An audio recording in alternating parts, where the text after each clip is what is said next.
Até estava assistindo ontem as suas imagens, todo contente lá subindo no Senado, fazendo seu discurso no Senado. Essa sua passagem no Senado antes de ir ao Supremo Tribunal Federal é uma espécie de despedida da política que o senhor gosta tanto, ministro? É uma forma de complementar as minhas experiências de vida, um aprendizado a mais, como disse ontem na tribuna do Senado. E, evidentemente, sim, fazer essa despedida depois de 18 anos de intensa atuação política. Estou deixando a política partidária, a política no sentido estrito da palavra, e tem também essa carga afetiva.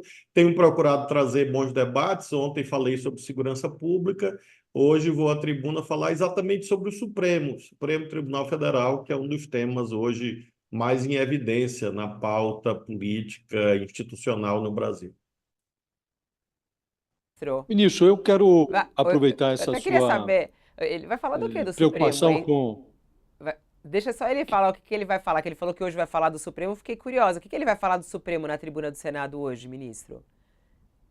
Ontem mesmo, quando eu falei sobre segurança pública, logo em seguida, eu tive a alegria de presidir por um período a sessão e houve alguns senadores que foram exatamente falar sobre o Supremo. Lembro do senador Esperidião Amin, por exemplo, e outros que mencionaram temas concernentes a propostas de emenda à Constituição. Então, eu vou falar um pouco sobre certas premissas que me parece que não estão bem postas no debate, por exemplo, uma tentativa de imaginar que mudanças institucionais devem estar vinculadas ao controle do conteúdo de decisões. E isso não é um bom caminho. Eu lembro que quando o Congresso resolveu ampliar a aposentadoria dos ministros do Supremo de 70 para 75 anos, foi uma proposta de ocasião, vinculada àquele momento. Não queriam que a então presidente da República, Dilma Rousseff, fizesse novas indicações. E qual o resultado disso? Hoje reclamam que os ministros do Supremo ficam muito tempo. Ora, mas quem decidiu isso foi exatamente o Congresso. Então é preciso ter ponderação, tranquilidade, mais ou menos esse é o chamamento que eu farei a fim de evitar ideias de retaliações ou de confrontos que não ajudam o Brasil. Agora, parece claro, ministro, que seria absurdo se o Congresso pretendesse legislar sobre decisões, sobre o conteúdo de decisões do Supremo. Mas o senhor mesmo já apresentou emendas, quando foi deputado, uma emenda propondo disciplinar o tamanho do mandato. O senhor acha que, nesse aspecto, abstraindo o desejo de alguns de interferir nas decisões, de rever, eventualmente, até decisões do Supremo, o resto é do jogo? Mexer no mandato, disciplinar regras internas, como, por exemplo, a forma como o Supremo concede liminares, monocráticas ou não, isso é do jogo, a seu juízo? São normas institucionais que estão hoje na Constituição, no caso, no artigo 101, que define a forma e os critérios de investidura dos ministros do Supremo, ou mesmo normas de natureza processual. Então, é claro que o Congresso pode legislar sobre isso, evidentemente, preservada as funções precípuas, típicas do Judiciário. Então, há ideias, por exemplo, de fazer impeachments de ministros do Supremo por conta de não gostar de uma determinada decisão. Isso, obviamente, é impossível. Isso é incabível, porque se chocaria contra a lógica da cláusula pétrea relativa à separação de poderes. Agora sim, claro, Josias, debater os critérios de investidura, idade mínima. Alguns acham que deve haver idade mínima, e diferente de 35 anos, há países que praticam idades mínimas mais altas. Então, é claro que essa é uma competência do Congresso. Agora, isso não pode ser de qualquer jeito, de qualquer forma e vinculado a paixões momentâneas, porque há alternância no poder. Às vezes, o partido que hoje está na oposição vira governo amanhã. Então, você não pode vincular uma decisão grave ao país, que interessa à economia, aos empresários, aos trabalhadores, a paixões políticas momentâneas. Eu pergunto ao senador Flávio Dino, não ao futuro ministro. Hoje o senhor é senador. O presidente do Senado, Rodrigo Pacheco, está defendendo tempo de mandato para ministros do Supremo. O senador Flávio Dino concorda? Eu apresentei, Thales, uma proposta nesse sentido em 2009, alinhado à experiência dos tribunais constitucionais da Europa. Nós temos já um sistema de mandato no Brasil, apenas não tem esse nome. Mas, diferente dos Estados Unidos, em que prevalece a cláusula do, entre aspas, enquanto bem servir, ou seja, um justice da Suprema Corte nos Estados Unidos pode ficar lá 30, 35 anos e não é incomum que isso ocorra. No Brasil, não, há um teto. Veja a minha situação, Thales. Eu tenho, em breve, 56 anos. Se vigorasse o parâmetro de 70, como vigorava até aquela mudança de ocasião, eu teria 14 anos de permanência no Supremo, alinhado às melhores práticas internacionais. Quem mudou os meus 14 para 19 de mandato, chamemos assim, foi o Congresso Nacional. Então, essa é a prova que mudanças não podem ser Mas o feitas senhor não está me respondendo se o senhor é a favor dessa superficialmente. medida de tempo de mandato. Eu estou perguntando ao senador, eu insisto. Se o senhor é a favor dessa proposta do presidente do Senado, de se estabelecer um tempo de mandato. Chamemos ou não de mandato, esse tempo máximo de permanência já existe. Ele pode ser maior ou menor, mas, diferente dos Estados Unidos, no Brasil já existe o mandato. Você pode discutir o tamanho. Agora sim, claro, eu acho que se a proposta fosse vamos adotar o sistema dos Estados Unidos, em que você pode ficar até os 80, 85, 90 anos indefinidamente, eu seria contra. Eu acho que sim, ter um tempo máximo de Mas permanência o é tempo bom. da idade, Agora, esse ministro. tempo máximo de permanência Mas, vai ser 11, 14, 15 ou 20, essa é uma decisão. Mas friso, eu, quando lá chegar, já terei um tempo máximo de permanência, ou sim, mas, seja, já terei um mandato. mas eu entendi. A pergunta do Thales acha que tem que ser esse prazo definido? O prazo já é definido, é a idade do ministro. Mas, por exemplo, então vamos pensar em 10 anos. O senhor reduziria isso? Acha que tem que reduzir? Não tem que ser atrelado à idade? Porque há ministros muito jovens, que acabam ficando muitos e muitos anos lá. Acha então que a regra não deve ser a idade do ministro, e sim um prazo de permanência de outra forma? Fabiola, nas condições atuais, eu acho que a combinação, um pouco do que a Alemanha faz, a combinação de idade mínima mais alta e voltar a idade máxima para 70 anos, como era, é uma boa solução de meio termo. Então, você teria, sim, prazos limitados, sem entrar no mérito, porque exatamente no mérito de tamanho de mandato, porque nós temos um problema. Alguns estão querendo um mandato muito curto, e isso é péssimo para o Brasil. Péssimo por quê? Porque uma Suprema Corte tem que ser provedora de segurança jurídica. Então, já é difícil manter uma jurisprudência sólida hoje. Imaginemos se mandatos de 5 anos, de 8 anos. Não vai haver jurisprudência no Brasil e o Supremo Tribunal Federal não vai cumprir o seu papel. Então, como há esses interesses momentâneos poluindo o debate, eu acho melhor um outro caminho. Esse caminho de reflexão sobre idade mínima e idade máxima, que vai dar no mesmo lugar, sem cair em casuísmos indevidos que acabem sendo deletérios ao Brasil. Então, o senhor é contra a proposta do Pacheco, né? Thales, é difícil eu cravar isto, porque daqui a pouco vai que eu tenha que julgar isto, né? Então, eu digo assim, eu não conheço detalhadamente a proposta do Pacheco, mas me parece que nesse instante, vou falar da minha própria proposta, de 15 anos atrás. Hoje eu adotaria outro caminho. Ô, senador... Ministro, vai lá, pode ir, ministro, Josias, vai. o senhor menciona, já falou algumas vezes aqui, que o momento está poluído, que há uma poluição momentânea, falou da paixão que infecta o ambiente, e essa paixão de fato existe. E o debate sobre o Supremo no Congresso, ele se dá porque temos hoje um Congresso conservador, com um viés fortemente bolsonarista, e um Supremo que está lá, apinhado de processos relacionados ao Bolsonaro, e esses processos produzem consequências, né? Eu queria lhe perguntar duas coisas. Se o senhor já refletiu sobre o comportamento que irá adotar em relação a estes processos que lá estão, alguns deles podem ser julgados, inclusive, na vossa turma. O senhor está indo para a segunda turma, que é a mesma turma na qual atua o ministro Alexandre de Moraes, relator geral desses processos que envolvem o Bolsonaro.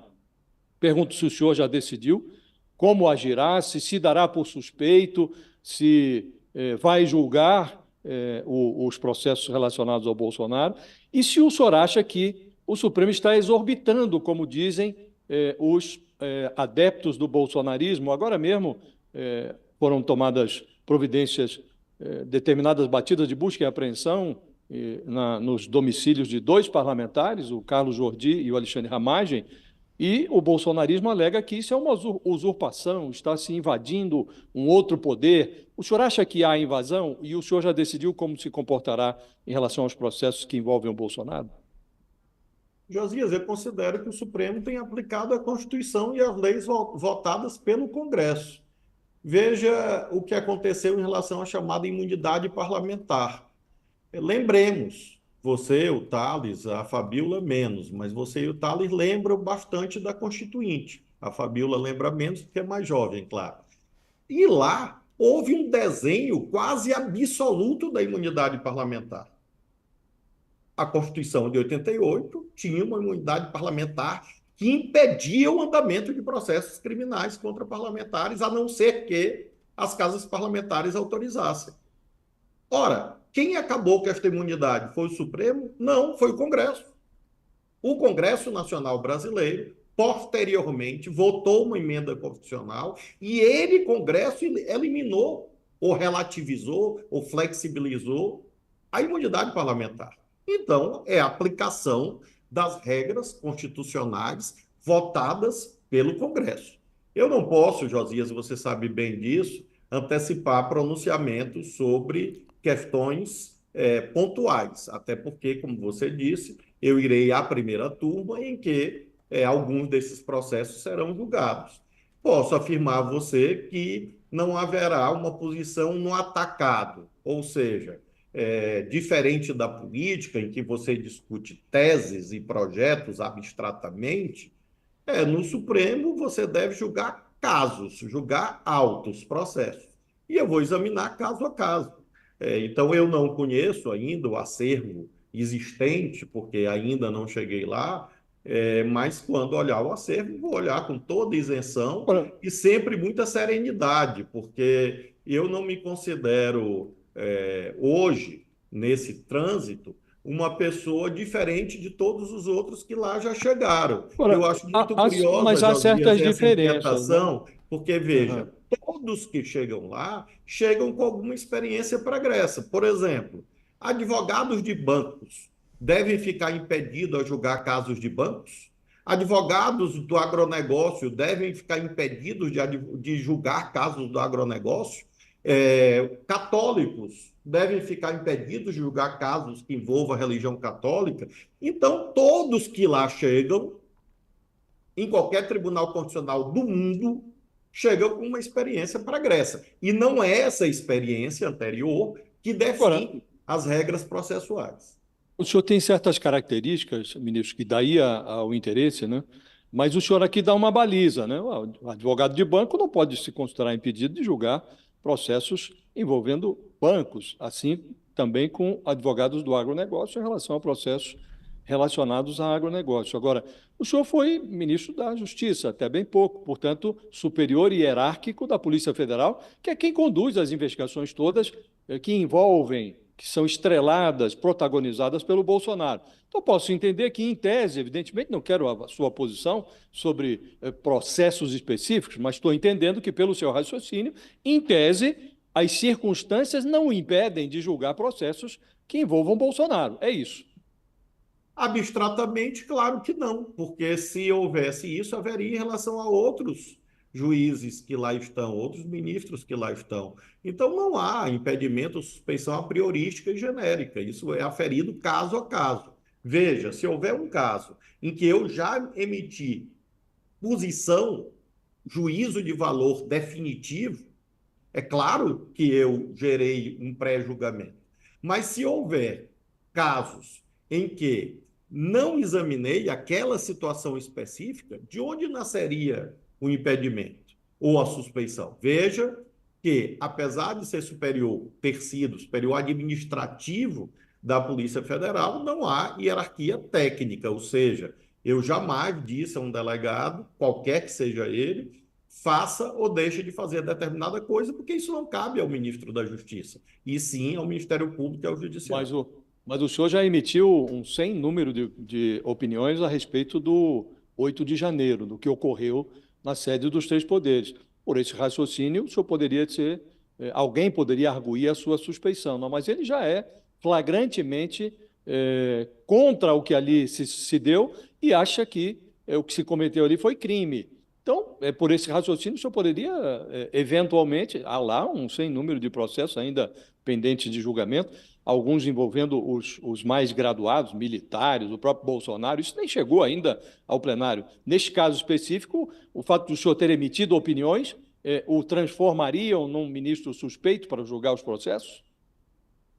Todos os 11 ministros, aliás, os 10 que lá estão, emitiram também opiniões genéricas sobre o 8 de janeiro, todos sem exceção, de Mas o repúdio. senhor emitiu uma opinião Todos, específica de que houve uma todos, tentativa de todos golpe. sem exceção, disseram que consideravam aqueles atos reprováveis. Eu vi no dia 8 de janeiro, agora, no plenário do Supremo, um vídeo em que todos os 10 deram depoimento genérico sobre o 8 de janeiro. Então, realmente, se houvesse esse critério, aí ninguém poderia julgar o 8 de janeiro, e quem julgaria apenas Nosso Mas, Senhor senador, o Jesus senhor Cristo? disse que Claro que houve uma não. tentativa de golpe. E no julgamento vai se decidir se há uma penalização por tentativa de golpe de Estado. Thales, mas veja que você não julga apenas materialidade de eventual crime, você julga autoria e julga a partir de provas. Então, eu nunca disse que Pedro, João, Maria ou Cláudia foram responsáveis por crime. Nunca, em momento nenhum. Esse é o parâmetro que irei, no momento próprio, observar. Mas, ô, ministro, Agora, o até senador, essa questão é desculpe, interessante, perdão, ô, Thales, só isso que você falou, é exatamente isso que perdão. você falou, do 8 de janeiro ser um golpe, não. Acho que essa é uma grande questão, todo mundo, até aqui as pessoas ficam falando. O senhor acha que foi uma tentativa de golpe, não acha? Quer dizer, o 8 de janeiro foi uma tentativa de golpe, é fato ou não? Eu já disse, Fabíola, inúmeras vezes, e obviamente não há até aqui nenhum fato que infirme essa visão. Repito que não é só minha, eu diria que é de 99% dos juristas brasileiros. Agora, quem cometeu, quem perpetrou, qual o itinerário criminoso, onde estão as provas, aí sim é um juízo que compete ao Poder Judiciário. Agora, o político Flávio Dino, eu volto a afirmar, o senhor não é ministro do Supremo ainda, o senhor é senador. O político Flávio Dino, qual é a avaliação que ele tem do discurso, da ameaça que o Arthur Lira fez ao governo no discurso da abertura dos trabalhos do Legislativo? E qual deve ser a reação do governo a isso? Thales, de fato, eu estou nessa situação de antessala, praticamente 10 dias de assumir o cargo de ministro do Supremo. Então, realmente, eu tenho evitado, aliás, desde a indicação do presidente Lula, evitado fazer juízos políticos. Então, realmente, não me cabe nesse momento, a não ser dizer que eu torço pela harmonia. Pela harmonia, por que que eu digo isso, Thales? Porque as questões de fundo veiculadas nesses pronunciamentos foram judicializadas ou poderão ser. Então, por exemplo, os critérios de alocação de verbas no orçamento. Essa é uma questão política, mas também é uma questão jurídica. O Supremo já julgou isso, inclusive, e pode vir a julgar de novo. Então, eu lamento não poder, nesse momento, atender a tua demanda, a não ser dizer que eu torço pela harmonia entre os poderes. Estava falando aqui sobre os casos em julgamento. O caso da ABIN paralela, que agora está no alvo aí das investigações da Polícia Federal, das operações, tem preocupado muito, né? O que foi essa ABIN paralela? Esses documentos já encontrados nessas operações, até pela sua experiência jurídica e a sua experiência como ministro, e agora está como senador, e os senadores e os parlamentares também estão muito preocupados, porque a lista que falam aí de mais ou menos 1.500 pessoas que eram vigiadas, monitoradas nessa tal da BIM paralela. Muitos deles são parlamentares. Qual é a gravidade, senador, dessa BIM paralela que, segundo essas investigações, teria sido criada durante o governo Bolsonaro?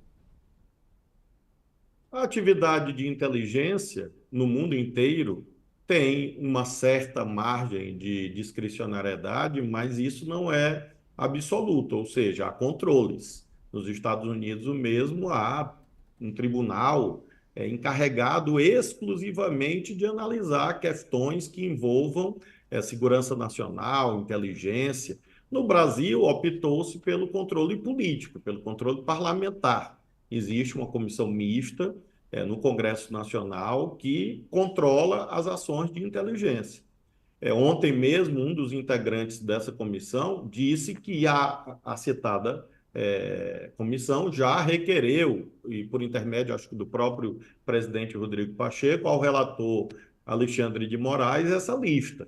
Eu não conheço a lista, não conheço o inquérito, está lá em tramitação ainda. Há o artigo 20 do Código de Processo Penal que desaconselha a quebra do sigilo de investigações na medida em que isso pode eventualmente frustrar diligências investigatórias posteriores. Então, é preciso ponderar entre o interesse público e individual, inclusive, de pessoas que querem saber se foram ou não foram monitoradas, investigadas, etc. Mas há também o andamento da investigação. Fabíola, a minha impressão, veja, a minha intuição é que em algum momento essa lista será revelada. Agora, realmente, eu não sei se vai ser amanhã ou daqui a um ano. O certo é que a investigação existe, lastreada em indícios, e não tem caráter político. É isso que eu tenho, desde a primeira resposta, afirmado. É preciso entender que você não pode, mediante discursos políticos ou controles políticos, impedir investigações. Isso não existe em nenhum país do mundo, nenhum, a não ser em ditaduras. Em democracias, tripartição funcional do Estado, o Quais Poder são os, Judiciário, o Ministério Público e a Polícia investigam quando há indícios. Nesse caso, há indícios? Há. Então, é preciso aguardar as quais são os investigações crimes? Quais são os, que não competem à esfera da política. quais são os crimes cometidos aí na criação dessa BIM paralela que o senhor enxerga? Abstratamente, em tese, não conheço os fatos, mas nós temos desde a quebra mesmo do sigilo das comunicações telefônicas, eventualmente, ou de dados, pode haver, inclusive, em tese, organização criminosa e outros crimes similares, mas isso é algo que a investigação ainda vai dizer e vai competir à Polícia Federal e ao Ministério Público e, posteriormente, ao Judiciário dizer quanto a esse enquadramento. Senador, o senhor não acha Ministro, que a atitude do Dias Toffoli de exigir investigação contra a Transparência Internacional acaba contribuindo para que o Brasil caia no ranking da corrupção mundial, como caiu? O ministro Toffoli, com certeza, tem algum indício, algum elemento material conducente a essa decisão. Agora, não compete a essa organização ou qualquer outra fazer rankings com base em gostar ou não gostar de uma decisão judicial. Então, eu acho que a independência do Poder Judiciário deve ser entendida como um valor que interessa a todos. Interessa aqueles que estão no poder, aqueles que não estão no poder, interessa aos empresários, interessa aos mais pobres, aqueles que são processados, aqueles que não são processados. Então, como é um valor universal, eu acho que ele pertence ao Brasil, pertence à Constituição. Eu li um pouco esse relatório desse ano e achei bastante exótico, inclusive porque há afirmações destituídas de qualquer prova. Disse isso, inclusive, publicamente. Agora, é claro que não cabe aí ao judiciário julgar critérios metodológicos de uma instituição privada. Por outro lado, não cabe a essa instituição privada, eventualmente, pretender uma imunidade de jurisdição, porque certamente é incabível, é descabido.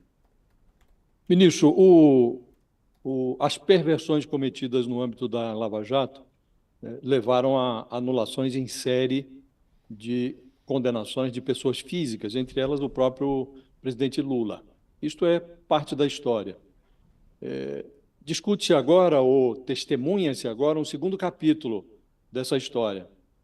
O ministro Dias Toffoli, ele agora suspende multas bilionárias que foram aplicadas contra empresas, a JIF, no âmbito de outra operação, inclusive, alheia à Lava Jato, a Operação Greenfield, e suspendeu também os efeitos, a multa aplicada à Odebrecht também, no outro acordo de leniência, esse sim firmado com a força-tarefa da Lava Jato. O procurador-geral Paulo Gonet, que foi aprovado lá no mesmo dia que o senhor virou ministro, ele virou procurador-geral, recorreu contra a liminar da JIF, prepara um recurso no caso da Odebrecht, está se esboçando uma situação paradoxal, porque numa manifestação enviada ao Supremo, também a Advocacia Geral da União disse, olha, temos aqui nós também acordos firmados pela AGU e pela Controladoria Geral da União com a Odebrecht, e entendemos que esses acordos continuam rígidos, a multa continua sendo aplicável, uma vez que não tem nada a ver com a força-tarefa da Lava Jato. Então pode ficar uma situação paradoxal, que você vai ter a Odebrecht considerada uma empresa corrupta e, portanto, passível da cobrança de multa no âmbito do governo federal, AGU, CGU, e liberada dessa multa, ou com a multa suspensa, no acordo firmado com a Lava Jato. O que eu queria lhe perguntar, eu não cometeria a indelicadeza de querer saber a sua posição sobre isso, mas, falando em tese, o senhor acha que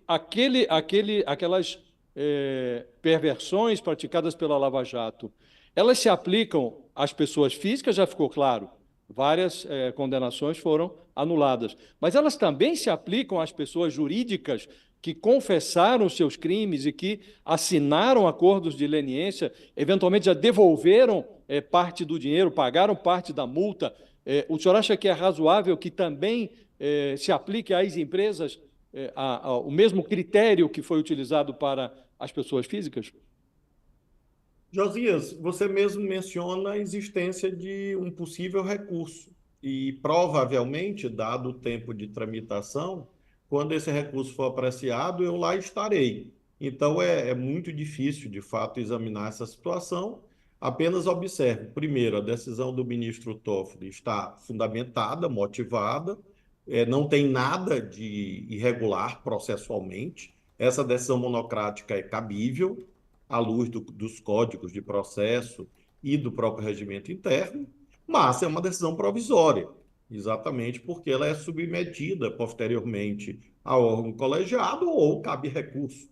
Então, ela é uma decisão que será examinada e, com certeza, essa ponderação que você faz será dos aspectos que serão levados em conta.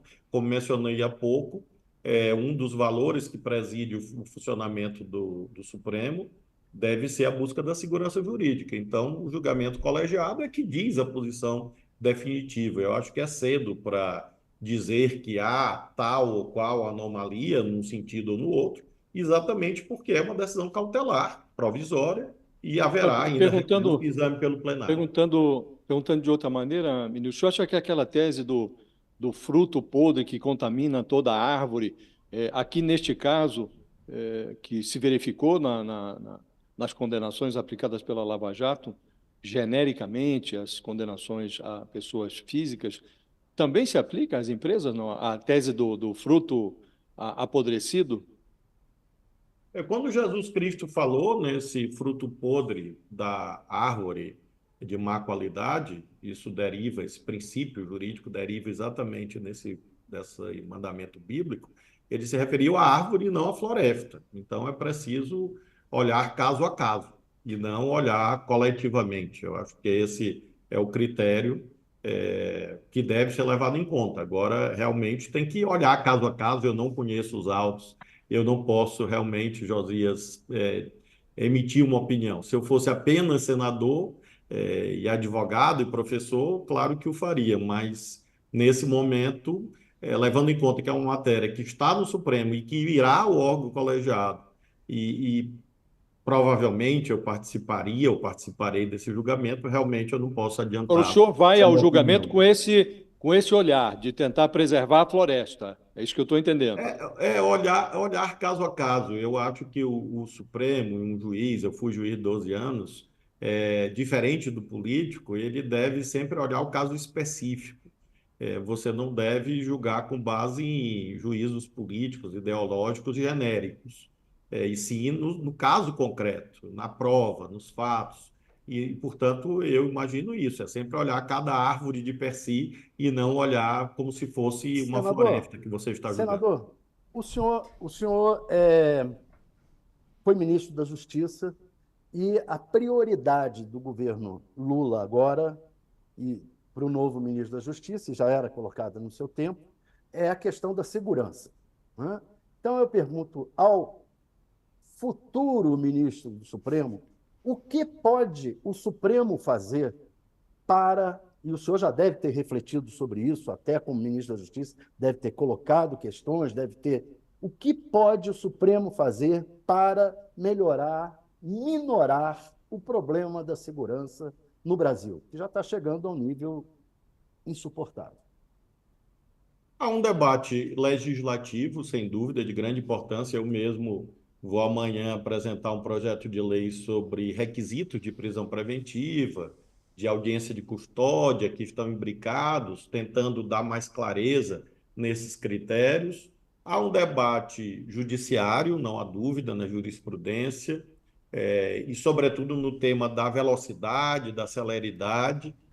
Às vezes, há casos de improbidade mesmo por dentro do sistema judicial, isso deve ser duramente combatido. Decisões, por exemplo, em plantões, que são decisões atípicas. Então, sim, é possível ao Supremo, ao Conselho Nacional de Justiça, melhorar o funcionamento da justiça no que se refere à matéria criminal, mas, sobretudo, Josias, Thales, eu sempre levei em conta que há um desafio de implementação. Eu acho que quando você olha, volta o olhar para pacotes legislativos apenas ou para critérios jurisprudenciais, você deixa de ir no principal. E o principal hoje é o Sistema Único de Segurança Pública. É você conseguir avançar, como nós avançamos em 2023, nessa integração entre as polícias, integração com as Forças Armadas, o modelo da GLO no aeroporto do Galeão, aeroporto de Guarulhos e os portos, Santos, Rio e Itaguaí, tem se revelado profundamente exitoso, mais de 1,4 bilhão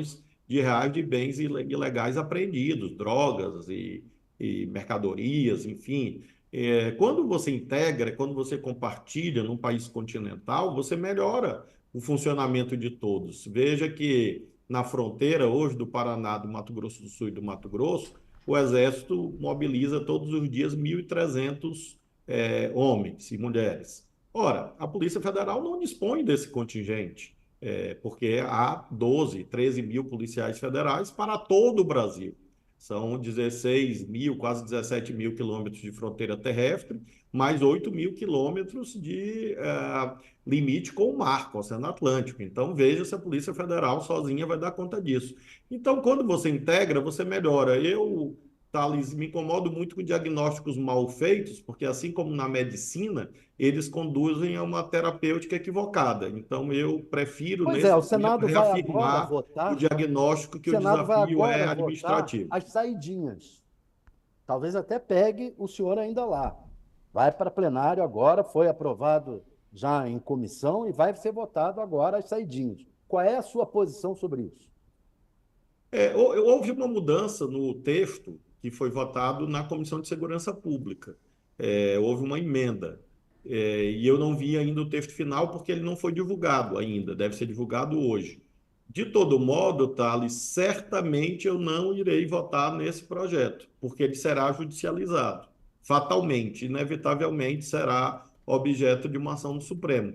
Como a previsão é ele ser votado na véspera da minha posse no Supremo, é exatamente o dia que eu renuncio ao mandato. Então, não faz sentido eu votar aqui e deixar de votar depois, porque ele é um tema que irá ao Supremo. Ô, Então, eu acho que o debate é legítimo, é, é um debate que tem clamor social em torno disso. Claro que os critérios podem ser revistos a qualquer tempo, apenas tenho dúvida se é o caso de extinguir o instrumento. Parece, repito, porque eu não vi o texto final, porque deve ser divulgado hoje, houve uma mediação na comissão. A ideia inicial era extinguir, e agora parece que o texto aprovado não extingue, apenas Emenda atenua. do Sérgio Moro, né? Uma Parece que houve emenda uma do Sérgio emenda, Moro. isso. Ontem à noite mesmo eu pedi o texto final, mas não estava disponível ainda. Então, vamos olhar hoje, mas se for no dia 21, certamente eu não vou votar aqui no Congresso quanto a isso. O ministro ele tem que sair, que ele tem vários compromissos. Eu até no começo aqui eu pedi para que as pessoas mandassem perguntas, né? E eu me sentiria mal aqui se eu não fizesse, pelo menos a que mais aparece e quase que aparece que diariamente aqui para mim no programa, ministro.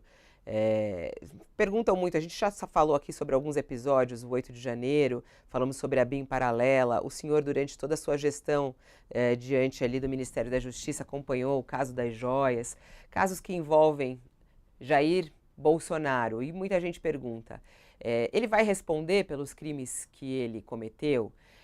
Teremos justiça nesse país? O senhor vai ocupar agora o cargo mais alto da justiça brasileira, ministro do Supremo Tribunal Federal. O senhor acha que a sociedade brasileira vai ter alguma resposta relacionada ao que a gente viu nos últimos anos? E a pergunta que aparece aqui da Fernanda, do Paulo, do Pedro, enfim, um monte de gente que mandou aqui, ó. Bolsonaro será preso, será, pelos crimes que cometeu, ministro? Bom, primeiro eu não sei ainda se ele cometeu crimes, né? Porque não há sequer, pelo que eu sei, ação sobre esses fatos, né? Ação contra ele. Então, quando houver, aí claro que vai haver o julgamento, né? Com base em provas e fatos. Como disse, o juízo do judiciário, a análise do judiciário é diferente de uma análise política. Aliás, Fabíola, você vai lembrar, eu sempre dizia isso. Uma coisa é responsabilidade política, outra coisa é responsabilidade jurídica.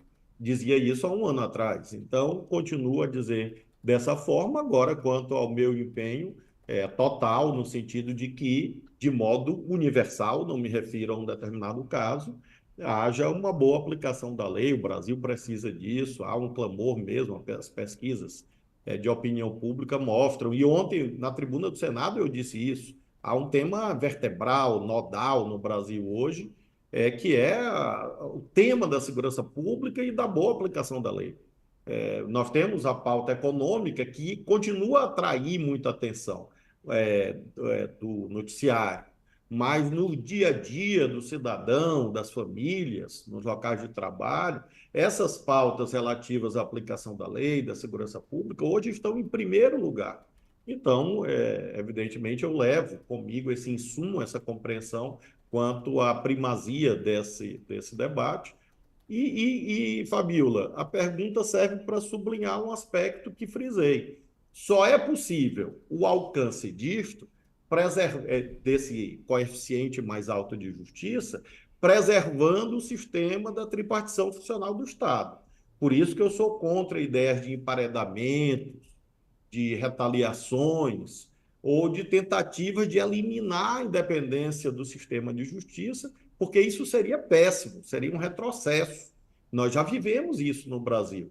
Então, e o resultado foi desastroso. Então, eu prefiro afirmar minha confiança de que o sistema, tal como vigente, o sistema constitucional, às vezes demora um pouco, mas funciona. E veja que essa demora é curiosa. Nos Estados Unidos, há também prazos similares. Então, há uma demonstração que essa demora não é tão alongada assim. Mesmo nesses casos de grande carga política nos Estados Unidos, no caso da invasão do Capitólio, até hoje os processos tramitam. Então, é preciso entender que o tempo de produção de decisões judiciais não é um tempo instantâneo. A propósito dessa questão de retaliações e emparedamentos, ministro, muito se discute sobre o comportamento do Supremo nos casos que envolvem Bolsonaro, bolsonaristas. Temos aí o caso das fake news, das milícias digitais. Um tem 4 anos, outro tem 5 anos de existência. Uma das atribuições do Supremo é abrir inquéritos, a outra é fechar, atribuindo culpas a quem tem culpa, inocentando quem deve ser inocentado. O senhor não receia que, a exemplo do que se deu em relação à Lava Jato, também aqui se esteja a flexibilizar determinados preceitos jurídicos em nome da defesa da democracia e tal? Não acha que é preciso encaminhar esses processos, todos esses inquéritos, para um encerramento, dando um desfecho e envolvendo, evidentemente, réus graúdos, né? Porque hoje estão sendo condenados aí a 17 anos, até 17 anos de cadeia, gente miúda, né? As piabas que estiveram lá invadindo os prédios, né? Não acha que é preciso dar um fecho a esses casos todos? A tua pergunta, Josias, é atrelada a outra. O Poder Judiciário, qualquer que seja a instância, pode encerrar um inquérito de ofício? Não, não pode. Não é possível no Brasil, à luz do Código de Processo Penal e da Constituição, que um juiz chegue e diga: pronto, cansei, vamos arquivar. Quem pede o arquivamento é o Ministério Público. Então, só é possível a um ministro relator de um inquérito ou a um juiz de qualquer comarca brasileira encerrar o inquérito quando o Ministério Público pede ou produz a ação penal e essa ação penal eventualmente é rejeitada. Então, isso não aconteceu ainda. Então, eu vi isso, a tua pergunta é relevantíssima, porque hoje à tarde eu vou falar sobre isso na tribuna do Senado, porque ontem eu ouvi isso. Ah, mas os inquéritos estão demorando. O ministro Alexandre de Moraes tem que arquivar, mas como? É impossível. É impossível ele arquivar de ofício. É impossível arquivar sem requerimento. Então, as investigações estão andando a fatos, a provas, e o Ministério Público não pediu ainda. Quando pedir, ou se pedir, eventualmente haverá esse fecho. Claro que eu, assim, como você e como tantos e tantas que nos assistem, desejamos que os processos terminem. Eu sempre digo em palestras, Josias, que acesso à justiça é poder entrar na justiça e, sobretudo, sair dela. Então, é preciso ter, de fato, a conclusão das controvérsias e isso ocorrerá, não há dúvida. Ministro, agradeço imensamente sua gentileza, peço desculpas aqui pelo atraso, muita gente comentando aqui no nosso chat. Ministro, boa sorte lá no Supremo. Por favor, siga na sua justiça e por aí vai, né? E tem gente falando assim, eu lamento ele estar saindo da política. Eu gostaria de ver o ministro presidente, algumas pessoas falando aqui, mas isso não impede também, né, ministro? De um dia voltar à política. Muito obrigada por estar aqui, boa sorte aí nesses próximos dias no Senado e até o Supremo Tribunal Federal, ministro. Até. Eu quero agradecer a vocês do UOL, certamente eu levarei longos anos sem voltar aqui, e Como por isso eu assim? quero Não agradecer vai dar muito entrevista quando ao for... Thales, ao Josias, Não vai à dar entrevista Fabíola. quando for ministro do Supremo? Não, Não não, vai. É a certamente que última não. entrevista, Mas então, essa outros ministros nossa? vêm, já vieram. O senhor vai ser o único a nos boicotar, é Ele está isso? Não, não, não anunciando é isso. boicote. Não é boicote. É apenas uma posição, assim, em algum momento, quem sabe, mas com certeza serão bastante escassas e raras, né? Então, certamente serão anos e anos. Então, eu espero, claro, que isso aconteça novamente em algum momento, mas certamente vai demorar bastante. Então, eu quero, como cidadão desses anos e anos, 18 anos na política e dezenas, talvez centenas de vezes que eu estive no UOL, agradecer a toda a equipe, especialmente a você, Josias, ao Thales e à Fabíola e a toda a equipe, e vamos nos ver daqui a algum tempo, mas eu Olha, agradeço muito a é uma oportunidade de despedida. dialogar, de prestar contas. No Supremo é diferente, você deve, sobretudo, se pronunciar nos autos, no processo. Vou seguir fielmente essa visão institucional. E também, claro, abraço todos aqueles que nos acompanham. Muito obrigado pelas perguntas, dúvidas, concordâncias, discordâncias nesses 18 anos. Então, Tem vamos gente nos ver em querendo. outro momento. O Obrigado. pessoal tá aqui lamentando que não vai mais acompanhar as entrevistas. Você perguntou se vai fazer o Dino Show lá no Supremo, que nem fazia no Não, Senado. Não? certamente que não. Eu disse, Fabiola, num discurso, que eu estou num curso intensivo de harpa. É um instrumento calmo. Vai se É um instrumento controlar. mais calmo. Entendi. Fazendo meditação, tá controlando tudo para não soltar o Dino indignado. É isso, tá certo. Ministro, muito Fazendo. obrigada pela gentileza e pela Obrigado. sinceridade.